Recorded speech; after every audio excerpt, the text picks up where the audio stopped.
Even with only 15 inches of countertop, 2 small appliance circuits are still required. The National Electrical Code mandates 2 small appliance circuits in kitchens irrespective of their size or configuration.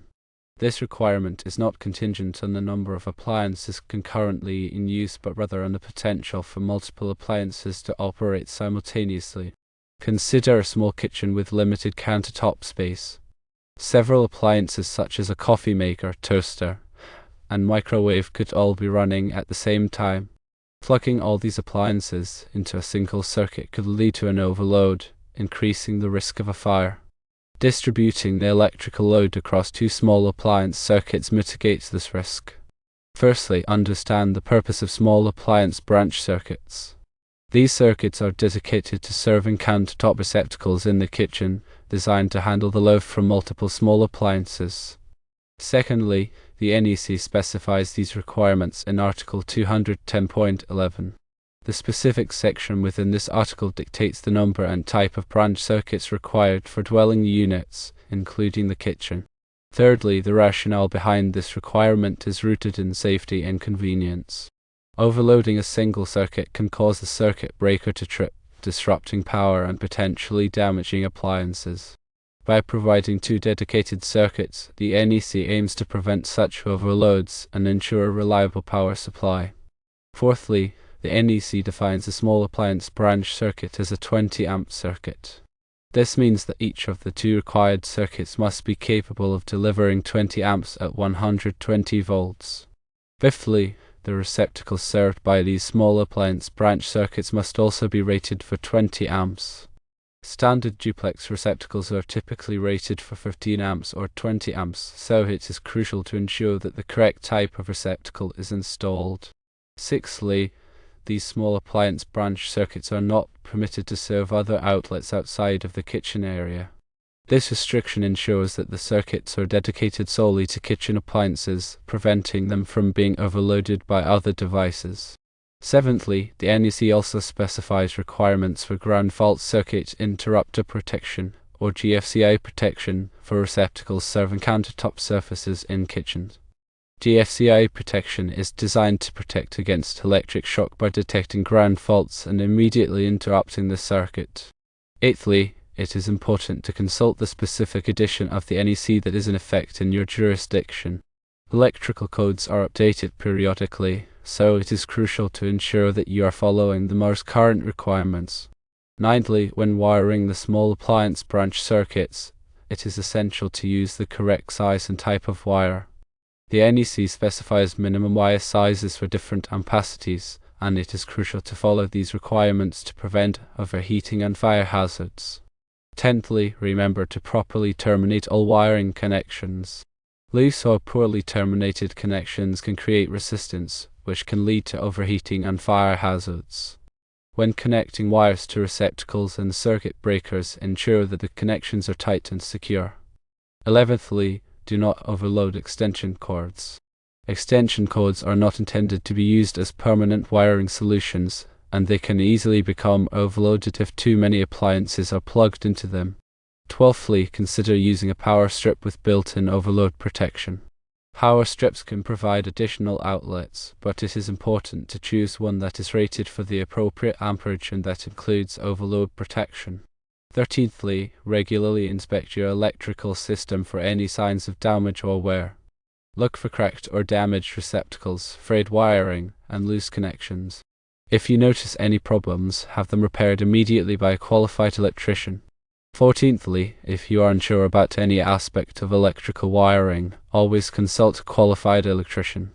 Electrical work can be dangerous, and it is best to leave it to the professionals if you are not comfortable working with electricity. 15thly, when installing new receptacles, be sure to follow all manufacturer's instructions. The instructions will provide specific details on how to properly install and wire the receptacle. 16thly, when replacing a receptacle, turn off the power to the circuit at the circuit breaker before beginning work. This will help to prevent electric shock. 17thly, use a voltage tester to verify that the power is off before touching any wires. Voltage testers are inexpensive and easy to use, and they can help to ensure your safety. 18thly, be careful when working around water. Water is a conductor of electricity, so it is important to avoid contact with water when working with electrical circuits. 19thly, do not work on electrical circuits while you are wet or standing in water. 20thly, do not use metal tools when working on electrical circuits. Metal is a conductor of electricity, so it is important to use non-conductive tools such as plastic or fiberglass. 21stly, if you are working on a circuit that is already energized, be sure to wear rubber gloves and safety glasses. Rubber gloves will provide insulation from electric shock, and safety glasses will protect your eyes from sparks and debris. 22ndly, do not work alone. It is always a good idea to have someone else nearby in case of an emergency. 23rdly, if you receive an electric shock, seek medical attention immediately. Electric shock can cause serious injuries, even if you do not feel any pain. 24thly, the two 20-amp small appliance branch circuits must serve all receptacle outlets in the kitchen and dining area.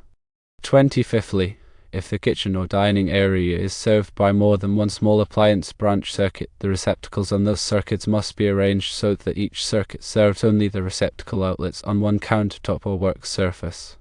26thly, in other words, you cannot have one receptacle outlet on one countertop served by one circuit and another receptacle outlet on the same countertop served by the other circuit. 27thly, the two small appliance branch circuits must be run in their entirety independently from the service panel to the kitchen countertop receptacle outlets, and all of the circuit conductors must be contained within the same raceway, cable or cord. 28thly, in addition to the two small appliance branch circuits, a separate 20-amp branch circuit is required to serve the refrigerator. This circuit must be dedicated to the refrigerator only, and it cannot serve any other outlets. 29thly, the refrigerator circuit is intended to prevent the refrigerator from being overloaded by other appliances. 30thly, this ensures that the refrigerator will continue to operate even if other circuits in the kitchen are overloaded. 31stly, the NEC provides a detailed set of rules and regulations for electrical wiring in residential and commercial buildings. It is important to familiarize yourself with these requirements before beginning any electrical work. 32ndly, by following the NEC guidelines, you can ensure that your electrical system is safe and reliable. 33rdly, the requirement for two small appliance circuits is directly related to section 210.52b of the NEC. This section details the specific receptacle requirements for small appliance branch circuits. 34thly, section 210.52b(1) states that two or more 20-amp small appliance branch circuits shall serve all wall and floor receptacle outlets covered by 210.52a, which refers to countertop and work surface areas in the kitchen. 35thly, even if the countertop is only 15 inches, this falls under the general requirement in 210.52a. The code doesn't offer exceptions based on countertop length unless it is an isolated instance where no countertop exists at all. 36thly, the intent is to provide enough capacity for the potential use of multiple appliances, even if the counter space seems limited. 37thly, consider the possibility of using portable appliances like blenders, food processors, or electric kettles, even on a small countertop. These devices draw significant power and could easily overload a single 15 or 20 amp circuit. 38thly, the requirement isn't just about the immediate countertop space, it also considers appliances that might be temporarily placed on the counter for use. 39thly, understand that local amendments to the NEC may exist. Check with your local building department to determine if there are any specific requirements in your area that differ from the national code. 40thly, always prioritize safety when working with electricity. If you're uncomfortable with any aspect of the wiring process, consult with a qualified and licensed electrician. 41stly, the two circuits must originate from the electrical panel. 42ndly, the circuit breakers protecting these circuits must be rated at 20 amps. 43rdly, the conductors used for these circuits must be sized appropriately for 20 amps, typically using number 12 American wire gauge copper wire. 44thly, all receptacles installed on these circuits must be tamper-resistant. 45thly, tamper-resistant receptacles have internal shutters that prevent the insertion of foreign objects, reducing the risk of electrical shock, especially for children. 46thly, a common misconception is that if an island or peninsula is present, then even more small appliance circuits are needed. While islands and peninsulas do have their own receptacle requirements, they are in addition to the two required small appliance circuits for the general kitchen countertop areas. 47thly, the general lighting in the kitchen can be on a separate circuit, distinct from the small appliance circuits. 48thly, dedicated circuits are also required for specific appliances like dishwashers, garbage disposals, and built-in microwave ovens. 49thly, the two small appliance circuits are strictly for countertop receptacle outlets only and cannot serve other loads. 50thly, proper grounding is crucial for all electrical circuits, including the small appliance circuits.